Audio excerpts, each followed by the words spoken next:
Hello friends, welcome to my YouTube channel DP Educare. दोस्तों, आज हम लोग करंट अफेयर्स की 9वीं 9th सीरीज हल करने वाले हैं। इसमें 25 क्वेश्चन होंगे, उनका सोल्यूशन भी होगा और इसी तरीके से आपको लगातार करंट अफेयर्स की सीरीज मिलेंगी और जीएस की सीरीज भी आपको जल्दी मिलने वाली हैं। जीएस की भी, हिंदी भी, और जो प्रीवियस ईयर्स के पेपर्स हैं उनको भी हल कराया जाएगा, जैसा कि हम पहले भी आपको बता चुके हैं। पूरा पेपर, हालांकि उसमें वीडियो करीब 1 से 1.5 घंटे का होगा, लेकिन वो पूरा पेपर आपको पूरा हल करवाएंगे, आंसर बताएंगे, साथ में उससे रिलेटेड जो भी सोल्यूशन है या उससे संबंधित कोई प्रश्न पूछा जा सकता है ये भी आपको हम पूरा कंप्लीट करवाएंगे। ये आपका 2017 के पेपर, 2016 का, 2014, 2013, 2010, मतलब कि करीब 7-8 पेपर आपको हम हल करवाएंगे, प्री के, मेंस के, जीएस के भी, हिंदी के भी। ठीक है, तो करीब कुल मिला के हमें लग रहा कि करीब 10-12 या 15 पेपर हो जाएंगे और क्वेश्चन की संख्या भी काफ़ी ढेर सारी हो जाएगी। तो इतना अगर आपने प्रैक्टिस कर लिया तो मुझे लगता है कि ये प्रारंभिक परीक्षा के लिए आपके लिए बहुत ही उपयोगी साबित होगा। और अभी देखिए, मात्र 2 महीने का समय बचा है। इसमें आपको जीएस भी पढ़ना है, हिंदी भी पढ़नी है, मैथ रीजनिंग भी थोड़ी बहुत पढ़नी है, करंट अफेयर्स पढ़ना है। तो करंट अफेयर्स आपका वही करीब पिछले 1 साल का आएगा, तो उसके लिए हमारे ग्रुप में करंट अफेयर्स दिया जा रहा है। सितंबर 2020 से लेकर के नवंबर 2021 तक का पूरा करंट अफेयर्स है। जीएस का पूरा नोट्स है, कंप्लीट हिंदी का नोट्स है, यूपी स्पेशल जनगणना बजट है, यूपी, और ये आपका यूपी की सीरीज है, समीक्षा सब, ये आरओ की सीरीज है प्रारंभिक परीक्षा के लिए, हिंदी और जीएस की। तो इसको भी आप लोग ज्वाइन कर सकते हैं। स्क्रीन पर नंबर दिया गया है 6393350769। तो इस पर आप लोग कॉल करके या फिर व्हाट्सएप करके नोट्स लिख करके या फिर टेस्ट सीरीज लिख करके व्हाट्सएप कर दीजिए। आपको ग्रुप में जुड़ने की प्रक्रिया बताई जाएगी। कोई समस्या हो, कोई डाउट हो, कोई आपकी शंका हो या क्वेरी हो तो उसके लिए आप लोग कॉल भी कर सकते हैं। चलिए फिर शुरुआत करते हैं आज के सीरीज की। पहला क्वेश्चन लाते हैं स्क्रीन पर, और पहला क्वेश्चन आज का है, इंडिया इनोवेशन इंडेक्स 2021 में किस राज्य को प्रथम स्थान प्राप्त हुआ है? कर्नाटक, गोवा, महाराष्ट्र या फिर गुजरात? बताइए क्या आंसर होगा। और इसका आंसर आपका होगा कर्नाटक। इंडिया इनोवेशन इंडेक्स 2021 में कर्नाटक को प्रथम स्थान व महाराष्ट्र को दूसरा स्थान प्राप्त हुआ है। India innovation index NITI Aayog जारी किया जाता है। जो भारत का नीति आयोग है, नीति आयोग का जो नीति है, इसका फुल फॉर्म क्या है, कितने लोग को पता है? अगर आपको मालूम है तो नीति का फुल फॉर्म बताइएगा, लिखिएगा कमेंट बॉक्स में। और नीति आयोग की स्थापना कब हुई थी, अगर आपको जानकारी है तो ये भी आप जरूर कमेंट बॉक्स में बताइएगा। चलिए आगे बढ़ते हैं, क्वेश्चन नंबर 2 पर आते हैं। कोविड-19 रिस्पॉन्स इंडेक्स 2021 के संदर्भ में सत्य कथन का चयन करें। इंडेक्स को, पहला कथन है यहाँ पर, इंडेक्स को WTO यानी कि वर्ल्ड ट्रेड ऑर्गेनाइजेशन, विश्व व्यापार संगठन ने जारी किया है। न्यूजीलैंड इंडेक्स में प्रथम स्थान पर है। तो इसमें आंसर है आपका केवल 2 सही है, यानी न्यूजीलैंड इंडेक्स में प्रथम स्थान पर है। जारी कौन करता अभी आपको बताएंगे। तो कोविड-19 रिस्पॉन्स इंडेक्स 2021 को लोवी इंस्टीट्यूट द्वारा सिडनी में जारी किया गया है। इसको WTO जारी नहीं करता है, इस बार सिडनी में यानी ऑस्ट्रेलिया में लोवी इंस्टीट्यूट के द्वारा जारी किया गया है। 98 देशों में न्यूजीलैंड को प्रथम स्थान प्राप्त हुआ है, जबकि भारत का स्थान आप है 86। तो याद रखिएगा, कोविड-19 रिस्पॉन्स इंडेक्स, इसमें भारत को 86 रैंक प्राप्त हुई है। Question number 3, global cyber security index 2021 में भारत का कौन सा स्थान है? 10वां, 5वां, 30वां या फिर 40वां? आंसर आपका हो जाएगा 10वां, 10th। Global cyber security index 2021 में भारत को 10वां स्थान प्राप्त हुआ है। इसी इंडेक्स में अमेरिका को प्रथम स्थान मिला है। Question number 4, food waste report के अनुसार 2019 में खाने के लिए उपलब्ध भोजन का कितने प्रतिशत बर्बाद हो जाता है? 17%, 18% या फिर 19% या फिर 20%? आंसर आपका हो जाएगा 17%, यानी 17%। संयुक्त राष्ट्र पर्यावरण कार्यक्रम द्वारा फूड वेस्ट इंडेक्स रिपोर्ट 2021 जारी की गई है। रिपोर्ट के अनुसार कुल उपलब्ध भोजन का 17% यानी 17% 2019 में बर्बाद हो गया है। इसमें सर्वाधिक 11% खाना घरों में बर्बाद हुआ। सोचिए कि जहां एक और भारत के कई ऐसी जनसंख्या, कई हजार लाख जनसंख्या है जो कि मतलब 2 टाइम का भोजन उनको प्राप्त नहीं होता है, प्रॉपर खाना नहीं मिलता है, कुपोषण से परेशान है, चाहे बच्चे हों, चाहे वो महिलाएं, चाहे कोई भी हो। और देखिए यहाँ पर जो जितना भी भोजन हमारे देश में उपलब्ध है उसका 17% बर्बाद हो गया है, और सबसे ज़्यादा कहाँ पर, घरों में खाना बर्बाद किया गया है। इसलिए आप लोगों से मेरी दरख्वास्त है कि खाने का सम्मान करें, खाने का रिस्पेक्ट करें, उतना ही खाना थाली में लें जितना खाना खाएं, चाहे अपना घर हो या रेस्टोरेंट हो या फिर आपका शादी कहीं हो रही हो, चाहे वो मैरिज होम हो, कहीं आप पार्टी में गए हों, आप अपनी प्लेट में सिर्फ उतना ही खाना लें जितना आप खा सकें। नहीं तो अगर आप वो खाना बर्बाद कर देंगे, डस्टबिन में चला जाएगा, तो वो किसी के पेट में जाएगा, यानी कि हो सकता है कि उस खाने से किसी दूसरे का पेट भर सकता है। इसलिए प्लीज़ ध्यान दीजिएगा इन सब बातों पर। देखिए रिपोर्ट में आया कि 17% खाना, सोचिए कितना होता है, यानी कि अगर 100 लोगों का खाना है तो उसमें 17 लोगों का खाना बर्बाद हो गया है। सोचिए मतलब कि 17 लोग और खा सकते थे। ये स्थिति है हमारे देश की। क्वेश्चन नंबर 5, देश का पहला न्यूक्लियर मिसाइल ट्रैकिंग जहाज लॉन्च किया गया है। आईएनएस ध्रुव, आईएनएस प्रताप, आईएनएस करण या फिर आईएनएस अमन, ये मिसाइल को ट्रैक कर लेगा। और आंसर आपका है आईएनएस ध्रुव। तो देश का पहला न्यूक्लियर ट्रैकिंग जहाज आईएनएस ध्रुव को लॉन्च किया गया है। यह पृथ्वी की निचली कक्षा में सैटेलाइट की निगरानी भी करेगा, यानी जो हमारी पृथ्वी की सबसे निचली कक्षा है उसमें जो सैटेलाइट हमारे घूम रही हैं उनको भी देखेगा कि सही सब चल रहा है, कोई इधर उधर तो नहीं जा रहा है। दूसरा, कोई जहाज वगैरह जा रहा है तो ये ट्रैक कर लेगा कि मतलब कोई किसी आतंकी का जहाज़ तो नहीं, किसी दुश्मन का जहाज़ तो नहीं है। तो ये ऐसा जो है न्यूक्लियर सिस्टम, मतलब ये मतलब मिसाइल, जो न्यूक्लियर मिसाइल ट्रैकिंग जहाज, यानी कि जो कोई मिसाइल वगैरह कोई देश हमारे ऊपर छोड़ रहा है जो दुश्मन देश है, और मतलब या कोई मिसाइल हमारे यहाँ से गुजर रही है, तो इसको जो बड़े आराम से ट्रैक कर लेगा कि कहाँ पर इसकी स्थिति है, ये किधर जा रही है, कहीं हमारे देश की ओर तो नहीं आ रही है। तो ये बनाया गया है सिस्टम। मैं भी डिजिटल 3.0 केंद्र सरकार ने किसके लिए शुरू किया है? रेहड़ी पटरी के लिए, होटल के लिए, सब्जी वालों के लिए या फिर महिलाओं के लिए?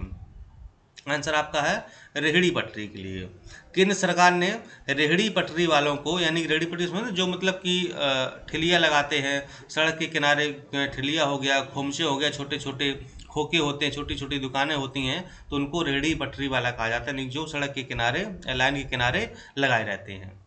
तो रेहड़ी पटरी वालों को डिजिटल पेमेंट की ओर मोड़ने के लिए बड़ा पायलट अभियान मैं भी डिजिटल 3.0 लॉन्च किया गया है, यानी कि उनको भी ऐसे वो ऑनलाइन ख़रीदारी करें, ऑनलाइन पैसे लें, ठीक है, मतलब जिससे कि ये जो भी वॉलेट वगैरह हो गए इनका इस्तेमाल करें और सब अपना जो है पूरा डिजिटल तरीके से वो भी अपना काम करें। क्वेश्चन नंबर 7, हाल ही में किस राज्य ने विधान परिषद सृजन हेतु विधेयक पारित किया है? कर्नाटक, गोवा, पश्चिम बंगाल या फिर केरल? पश्चिम में देखिए सा चेंज कर लीजिएगा और विधेयक में धापर मात्रा आएगी, ध्यान रखिएगा। और इसका आंसर आपका पश्चिम बंगाल हो जाएगा। तो हाल ही में पश्चिम बंगाल विधानसभा ने विधान परिषद सृजन हेतु विधेयक पारित किया है। विधान परिषद का गठन अनुच्छेद 169 के तहत किया जाता है। वर्तमान में विधान परिषद 6 राज्यों में है। हमने जानबूझकर यहाँ पर 6 राज्य नहीं लिखे हैं, देखते कि कितने लोगों को पता है कि वो 6 ऐसे कौन से भारत के राज्य हैं जहाँ पर वर्तमान में विधान परिषद अस्तित्व में है। कमेंट बॉक्स में आप लोग आंसर जरूर दीजिएगा कि वो उन राज्यों के नाम भी लिखिए कि वो 6 कौन कौन से राज्य हैं। आगे बढ़ते हैं क्वेश्चन नंबर 8 की ओर। हाल ही में मोदी जी ने कहाँ पर रुद्राक्ष सेंटर खोला है? बनारस, झांसी, लखनऊ या फिर औरैया? आंसर आपका हो जाएगा वाराणसी, यानी कि बनारस। प्रधानमंत्री मोदी जी ने वाराणसी में अंतर्राष्ट्रीय सहयोग और कन्वेंशन सेंटर रुद्राक्ष का उद्घाटन किया है। इसका निर्माण जापान के सहयोग से किया जाएगा।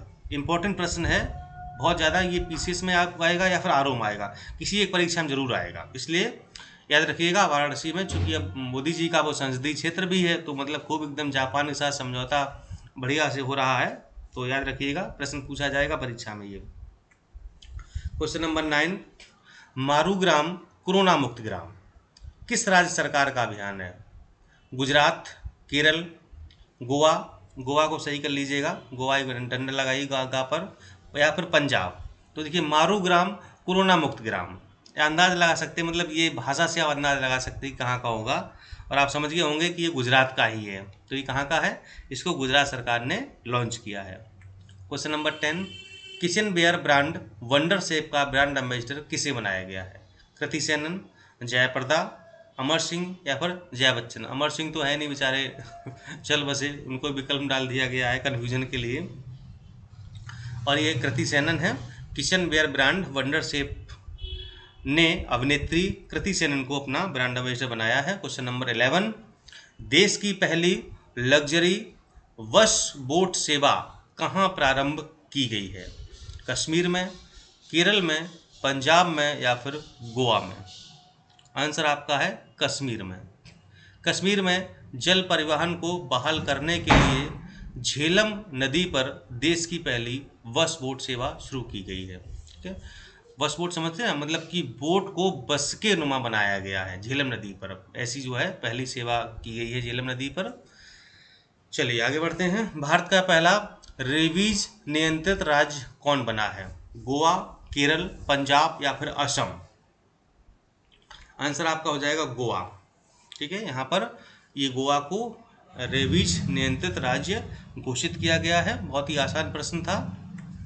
फ्लोरेंस नाइटिंगेल अवार्ड 2021 किसे प्रदान किया गया है? भानुमति घिवला, भानु आशा, भानु अमर या फिर भानु गमन? और ये पुरस्कार दिया गया है भानुमति घिवला को।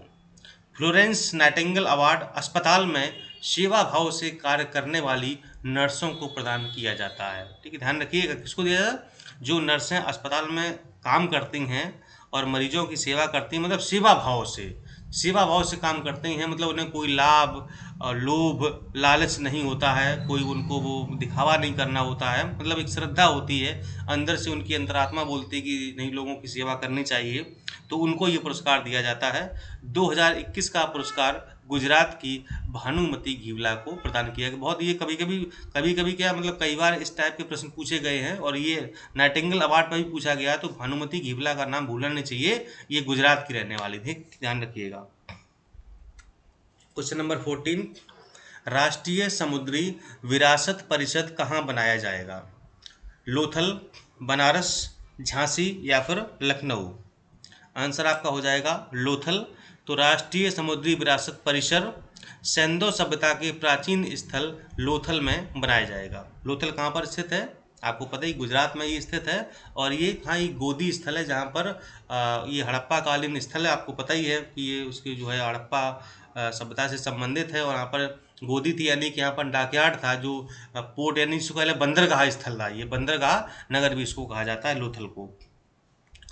15, कहाँ की मेट्रो को आउटस्टैंडिंग सिविल इंजीनियरिंग अवार्ड 2021 से सम्मानित किया गया? दिल्ली मेट्रो, कोलकाता मेट्रो या फिर लखनऊ मेट्रो या Agra metro? Outstanding civil engineering award 2021 से सम्मानित किया गया है, ये आपकी है दिल्ली मेट्रो। ठीक है, तो ये भी इंपॉर्टेंट प्रश्न है, आ सकता है आरओ में और पीसीएस में। क्वेश्चन नंबर 16, कायाकल्प पुरस्कार प्रदान किया जाता है किसके द्वारा? महिला एवं बाल विकास मंत्रालय द्वारा, गृह मंत्रालय द्वारा, ग्रामीण विकास मंत्रालय द्वारा या फिर स्वास्थ्य और परिवार कल्याण मंत्रालय द्वारा? कायाकल्प पुरस्कार किसके द्वारा, कौन सा मंत्रालय देता है? और ये आपका है स्वास्थ्य और परिवार कल्याण मंत्रालय। तो इसके द्वारा ये किस लिए कायाकल्प पुरस्कार? स्वास्थ्य और परिवार कल्याण मंत्रालय द्वारा स्वच्छता के उच्चतम मानकों वाले स्वास्थ्य केंद्रों को प्रतिवर्ष दिया जाता है, यानी कि जो भी स्वच्छता के स्वास्थ्य केंद्र है वहाँ पर जो स्वच्छता है प्रॉपर, यानी जो भी स्वच्छता के मानक है, साफ सफाई अच्छी खासी है, तो उनको ये पुरस्कार दिया जाता है। Question number 17, ICT grand challenge संबंधित है स्वच्छता प्रोत्साहन से, अंतरिक्ष कार्यक्रमों के विकास से, स्टार्टअप प्रोत्साहन से या फिर जलापूर्ति प्रणाली के विकास से? और आंसर आपका हो जाएगा डी, जलापूर्ति प्रणाली के विकास से। स्मार्ट जलापूर्ति माप और निगरानी प्रणाली के विकास के लिए आईसीटी ग्रांड चैलेंज शुरू किया गया है। इसे राष्ट्रीय जल जीवन मिशन द्वारा इलेक्ट्रॉनिक्स और सूचना प्रौद्योगिकी मंत्रालय के साथ साझेदारी में 15 सितंबर 2020 को लागू किया गया था। ये इसकी व्याख्या थी। क्वेश्चन नंबर 18 थोड़ा बड़ा प्रश्न है, कथन कारण वाले प्रश्न यहाँ से शुरू हो जाते हैं। कोलैब कैट सॉफ्टवेयर के संदर्भ में निम्नलिखित में कौन से कथन सत्य हैं? पहला, इसे वैज्ञानिक एवं औद्योगिक अनुसंधान परिषद द्वारा विकसित किया गया। दूसरा कथन है, इस पहल का उद्देश्य 3D डिजिटल डिजाइन बनाने और संशोधित करने के लिए एक मंच प्रदान करना है। कौन से कथन सही होंगे बताइए आंसर। और यहाँ पर केवल दूसरा कथन सही है जबकि पहला गलत है। व्याख्या में देख लेते हैं। राष्ट्रीय सूचना विज्ञान केंद्र और केंद्रीय माध्यमिक शिक्षा बोर्ड CBSE द्वारा कोलैब कैड सॉफ्टवेयर शुरू किया गया है। कोलैब कैड सॉफ्टवेयर शुरू किया जाएगा, यानी कि यहाँ पर ये जो CSIR है वैज्ञानिक एवं औद्योगिक अनुसंधान परिषद, इसका ये नहीं है, ठीक है। ये किसके द्वारा? ये जो आपका राष्ट्रीय सूचना विज्ञान केंद्र और CBSE के द्वारा इसको शुरू किया जाएगा। इस पहल का उद्देश्य पूरे देश में छात्रों को रचनात्मकता और कल्पना के मुक्त प्रवाह के साथ 3D डिजिटल डिजाइन बनाने और संशोधित करने के लिए एक मंच प्रदान करना है, तो इसलिए ये प्रारंभ किया गया है। क्वेश्चन नंबर 19, हाल ही में चर्चा में रहा हॉट स्पॉट सिरुवानी स्थित है? पश्चिमी घाट में, जम्मू कश्मीर में, उत्तरी पूर्वी भारत में, या फिर इनमें से कोई नहीं। और आंसर आपका हो जाएगा पश्चिमी घाट में। जो सिरुवानी हॉटस्पॉट है ये पश्चिमी घाट में स्थित है। व्याख्या देख लेते हैं। हाल ही में शोधकर्ताओं ने तमिलनाडु के कोयम्बटूर जिले से फ्रूट फ्लाई क्या है? एक प्रकार का कीट है कि एक नई प्रजाति की खोज की है।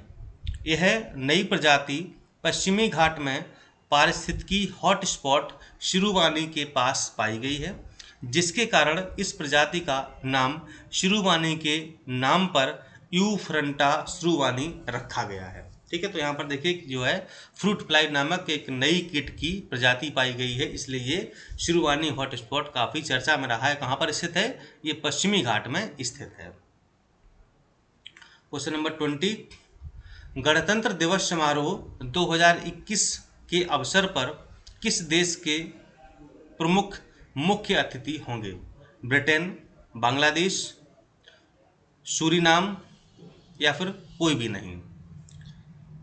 ये प्रश्न देखिए अभी थोड़ा सा पुराना है, ये 15 अगस्त की बात हो रही है यहाँ पर गणतंत्र दिवस पर, तो आप बता सकते हैं इसका आंसर। तो यहाँ पर कोई नहीं आया था। इस बार गणतंत्र दिवस समारोह के अवसर पर कोई भी विदेशी राष्ट्राध्यक्ष मुख्य अतिथि के रूप में मौजूद नहीं रहेगा। विश्व भर में कोविड महामारी की स्थितियों को देखते हुए फैसला लिया गया है। क्वेश्चन नंबर 21, हाल ही में प्रधानमंत्री कौशल विकास योजना के तीसरे चरण को प्रारंभ करने का निर्णय लिया गया। इस योजना को कब प्रारंभ किया गया था? 2014, 2015, 2016 या फिर 2017? प्रधानमंत्री कौशल विकास योजना, इसका तीसरा चरण प्रारंभ किया जाएगा। तो ये प्रारंभ कब हुई थी, ये बात यहाँ पर पूछी जा रही है। आंसर आपका 2015 है। प्रधानमंत्री कौशल विकास योजना का तीसरा चरण देश भर के 600 जिलों में शुरू किया जाएगा। प्रधानमंत्री नरेंद्र मोदी ने 15 जुलाई 2015 को स्किल इंडिया मिशन का शुभारंभ किया था। 15 जुलाई 2015 डेट भी यहाँ पर दे दी गई है। तो जो ये आपका प्रधानमंत्री कौशल विकास योजना या स्किल इंडिया मिशन है, इसकी शुरुआत कब हुई थी? 15 जुलाई 2015 को। Question number 22, digital evolution score card के तीसरे संस्करण में भारत को ब्रेक आउट इकोनॉमीज में कौन सा स्थान प्राप्त हुआ है? पहला, दूसरा, तीसरा या फिर चौथा? आंसर आपका हो जाएगा चौथा। तो ब्रेक आउट इकोनॉमीज वे हैं जो बहुत तेज़ी से डिजिटल बन रहे हैं। ब्रेक आउट है ना कि नया शब्द मिल रहा है आपको, ब्रेक आउट इकोनॉमी से बना है, तो बहुत तेज़ी से डिजिटल बन रहे हैं और अभी तक विकसित अर्थव्यवस्थाओं जैसे कि यूरोप में और अधिक विकसित एशियाई देशों में जैसे कि सिंगापुर, दक्षिण कोरिया, हांगकांग में उन लोगों से मेल खाने से पहले बढ़ने के लिए बहुत जगह, यानी कि जो ये है ना इन देशों में बहुत ज़्यादा ये चीज़ मतलब डिजिटल हो रहा है, हर चीज़ को डिजिटल किया जा रहा है, इकोनॉमी को डिजिटल किया जा रहा है। तो इसमें जो है ये जो संस्करण है, जो स्कोर कार्ड है, इसमें भारत को चौथा स्थान प्राप्त हुआ है। ब्रेकआउट इकोनॉमीज में भारत को कौन सा स्थान? चौथा स्थान प्राप्त हुआ है। Question number 23, future city the line किस देश की महत्वाकांक्षी पहल है? जापान, संयुक्त अरब अमीरात, सऊदी अरब या फिर चीन? और आंसर आपका हो जाएगा संयुक्त अरब अमीरात, यूएई। व्याख्या देख लेते हैं। हाल ही में सऊदी अरब के क्राउन प्रिंस मोहम्मद बिन सलमान ने एक फ्यूचर सिटी द लाइन का अनावरण किया है, जो कि सऊदी अरब की 500 बिलियन डॉलर की नियोम परियोजना का हिस्सा है। जो सऊदी अरब में एक नियोम परियोजना पहले से चल रही है, तो उसी का ये हिस्सा होगा। इस शहर के निर्माण का प्राथमिक उद्देश्य यह दिखाता है कि किस प्रकार मनुष्य अपने ग्रह पृथ्वी के साथ सामंजस्य बनाकर रह सकता है। तो इन्होंने जो मोहम्मद सलमान है, वहाँ के क्राउन प्रिंस है सऊदी अरब के, तो इनका एक फ्यूचर प्रोजेक्ट है, फ्यूचर सिटी बनाने का है, द लाइन का अनावरण किया जाएगा। तो और इसका जो उद्देश्य क्या है, तो ये मनुष्य अपने जो ग्रह हमारा पृथ्वी है उसके साथ ही कैसे सामंजस्य बनाकर रह सकता है, तो इसी में जो है ये द लाइन प्रोजेक्ट, एक द लाइन सिटी बनाई जाएगी। कहाँ पर? संयुक्त अरब अमीरात में। भारतीय फसल कटाई त्योहार के संदर्भ में निम्नलिखित युग्म में कौन सा युग्म सही नहीं है? बिहू असम, पोंगल तमिलनाडु, सायनकरात गुजरात, मकर संक्रामना कर्नाटक। कहने का मतलब ये कि फसल कटाई त्यौहार मतलब कि जैसे कि जब फसलें काटी जाती हैं तो उस फसल कटाई को त्यौहार के रूप में मनाते हैं। ये मतलब कुछ उत्सव मनाते हैं कि भाई फसल आ गई है और जो है घर में जो है उत्पादन हो गया, तो मतलब घर में इकोनॉमी पैसा आ गया है, तो फसलें घर में आ गई ना, जैसे अनाज हो गया या कुछ भी हो गया, तो मतलब अलग अलग राज्यों में अलग अलग रूप से मनाते हैं। तो इसमें कौन सा सही कौन सा गलत ये पूछा जा रहा है। सुमिलित नहीं है। तो बिहू में तो असम मनाते हैं, तमिलनाडु में पोंगल त्यौहार यानी जो फसलें कटती हैं उसको पोंगल त्यौहार रूप मनाते हैं, कर्नाटक में मकर संक्रामना के नाम से मनाते हैं, ठीक है। लेकिन जो सायन करात है ये गुजरात नहीं, ये जम्मू कश्मीर में मनाते हैं। ध्यान रखिए, व्याख्या में देखिएगा, तो भारतीय फसल कटाई त्यौहार है, तो सायन करात जो त्यौहार है वो जम्मू कश्मीर में फसल कटाई त्यौहार के रूप में मनाया जाता है। और आज का लास्ट प्रश्न आ गया है, महिला उद्यमिता को बढ़ावा देने के लिए the women entrepreneurship platform NITI Aayog ने किसके साथ मिलकर प्रारंभ किया है? ईबे, फ्लिपकार्ट, फेसबुक या फिर अमेजन? बताइए कौन सा आंसर सही होगा। कमेंट बॉक्स में इसका जवाब जरूर आना चाहिए कि आपने कौन सा आंसर दिया था, आपका सही हुआ या फिर गलत हुआ है। और सीरीज आपको कैसी लगी हम आपसे बार बार पूछते हैं, आपके सुझाव मांगते हैं कि आप लोग क्या चाहते हैं। जैसे आप लोग यूपी सीरीज बात कर रहे हैं, तो हम यूपी सीरीज आपको बहुत जल्दी देने वाले हैं, साथ ही जीएस के भी, हिंदी की भी, ठीक है। बाकी प्रीवियस ईयर्स के पेपर भी हमने आपसे बोला कि हम आपको सॉल्व कराएंगे। तो इन 2 महीनों हमारे सारे प्रोग्राम चलेंगे, मतलब कि कुल मिला के आपको इतनी हम सीरीज, इतने सारे टेस्ट पेपर, इतने सारे एमसीक्यू, इतनी सारी प्रैक्टिस कराएंगे कि आपने जो अभी तक पढ़ा है उस सब की रिवीजन हो जाए, ताकि परीक्षा में अगर इससे कोई मिलता जुलता प्रश्न भी आ गया ना तो आप उसको सही कर ले जाएंगे। इसलिए इस सीरीज को आप लोग जरूर हल करिएगा और भी अपने दोस्तों को जोड़ लीजिए सीरीज से, ठीक है। चलिए फिर आंसर देख लेते हैं, और ये आपका है फ्लिपकार्ट। तो नीति आयोग और फ्लिपकार्ट ने एक महिला उद्यमिता प्लेटफॉर्म लॉन्च करने के लिए हाथ मिलाया है। द वुमेन एंटरप्रेन्योरशिप प्लेटफॉर्म एक एकीकृत एक्सेस पोर्टल है जो भारत के विभिन्न स्थानों पर रहने वाली महिलाओं को उसकी उद्यमशीलता की आकांक्षाओं को साकार करने के लिए एक साथ लाता है। तो ये इसका पूरा डिटेल था, आप समझ गए होंगे। और आज की सीरीज कैसी लगी जरूर बताइएगा। नमस्कार, धन्यवाद, जय हिंद, जय भारत, थैंक यू।